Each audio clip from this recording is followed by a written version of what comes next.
Hey, you know what? I really like Cookie. It's cheap, it's sweet, maybe a bit too sweet, but still enjoyable. But I do wish it was better though.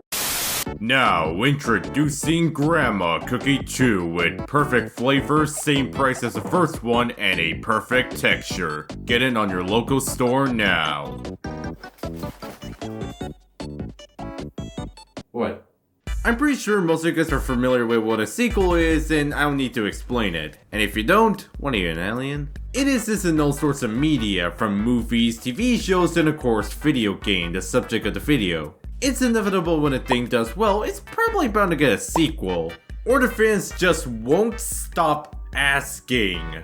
So, what makes a good sequel? It's kind of a hard question, everyone have a different answer, making it impossible to answer. But there's 3 requirements that I think most people can agree with. First, the sequel needs to be better or at least equally as good as the previous game while still maintaining what made the original special in the first place. And the rest is the same requirement as any other game, being the game needs to be, you know, being good and functional, and we can put them in 4 different categories of where the sequel can end up in. Before we start, I'll be mainly talking about the games that I played or at least decently knowledgeable about, and with the ones I'm least knowledgeable about would be not mentioned at all. Also, I might get some things wrong either by not having enough information or misremembering things, so please advise. The first category is the solid sequels, games that does a good job being sequels but never outright outshining the originals, games like Sonic 2 and The Walking Dead Season 2. And one of the major examples that comes up in my mind was Call of Duty Modern Warfare 2. When Modern Warfare 1 came out, it was met with praises from both critics and players alike.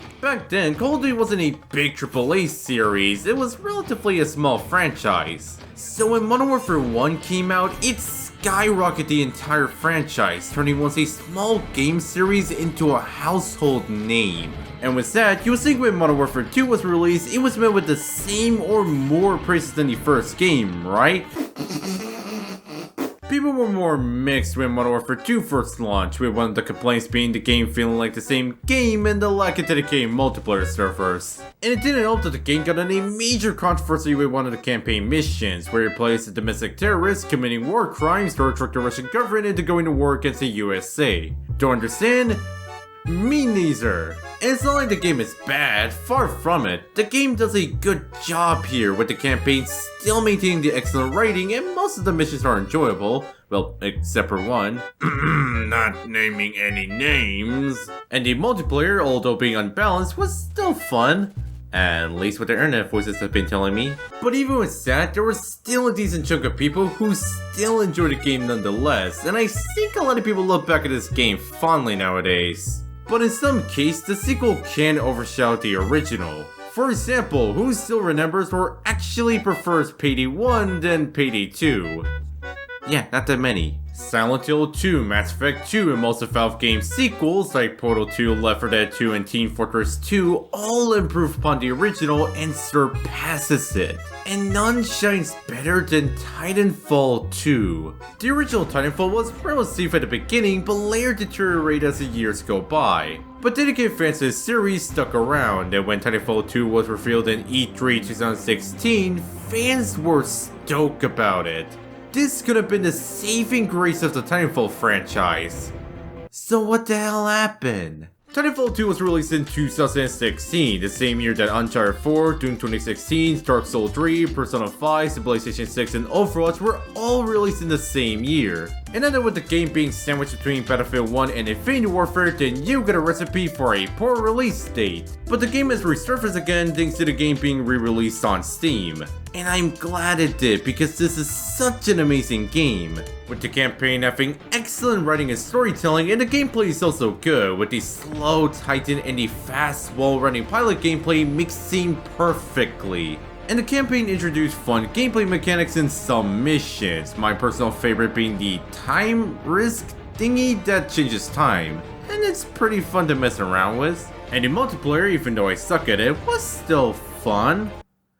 Sometimes, and even though the developer moved on to Apex Legends and the game getting another hacking problem for a while, it is still a great sequel and a great game. But of course, not all sequels are gonna be good. For every good sequel, there's bound to be a bad one. Either being inconsistent, poor writing, bad game design, removing things that people like and adding things that no one asked for, and so on and so on. Flatouts 3, Resident Evil 5 and 6, and Battlefield 2042 are all guilty of this. And none fits more perfectly than Doom 3. The original Doom and Doom 2 were both one of the most iconic and revolutionary games in video game history, with the original having great movement, fun gameplay, and an incredibly memorable soundtrack, and the sequel building up on that. Doom 3 looked at him, laughed, drank 10 bottles of vodka, tried to do horror and action at the same time while being influenced by alcohol, and fails miserably. Fans of the series were divided about Doom 3, with some liking it and others don't. Guess where I fit in? The game looks nothing like Doom. Seriously, you can tell me this is any other game other than Doom, and I would believe you. Sure, there are demons, but other than that, it is really hard to tell. The game also tries to do horror too, which either this game is 19 years old or something else, because it also fails on this too. I never felt scared once in the entire time that I played. Sure, sometimes there are sections that made me jump and a bit paranoid at times, but for the most part, either I felt nothing or slightly frustrated. Especially when it impounces on me for the third time, I swear to God. But it's not like I dislike this game entirely. The game nails the atmosphere pretty well, and some of the demon designs are pretty cool, with some exceptions. And I can definitely understand what the developer was going for, but the execution felt sloppy for the most part. The game tried to do both horror and action, but poorly handle it.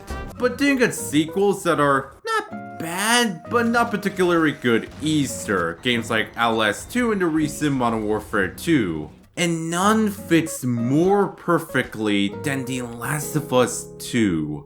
Released at the end of the PS3 life cycle, the original Last of Us was one of the greatest PlayStation games of all time, with incredible writing and character dynamic and a well-executed gameplay. And when the sequel was announced, the fans were stoked. And after a leak and a delay, the game was finally released. It did not receive that well. Just like Doom 3, the fanbase was split between people who like this game and people that don't. I'm in the middle. I want to see this game later in the future, but to give a short opinion, the story's not that great, but the gameplay is good though. And those are the categories that we look at, and like I said, everyone have a different answer. It can be longer, shorter, have different games, it can be agreeable or not, and so on and so on. And I know I didn't mention sequels like Mario Sunshine or GTA 5, and it mainly comes down to me not knowing if it counts as a sequel or not. I mean, yeah, they're the next iteration of the series, but it has nothing to do with the previous games. So is it a prequel, or a different universe, or are they ignoring the previous game? Am I reading too deep into this? Yeah, probably. Hey, you know what? This lived up to my expectation pretty well. I wonder what they're gonna do next. Now, introducing Grandma Cookies 3, the cookie that dominates all cookies. Get it at your local store now. God damn it, they ruined it!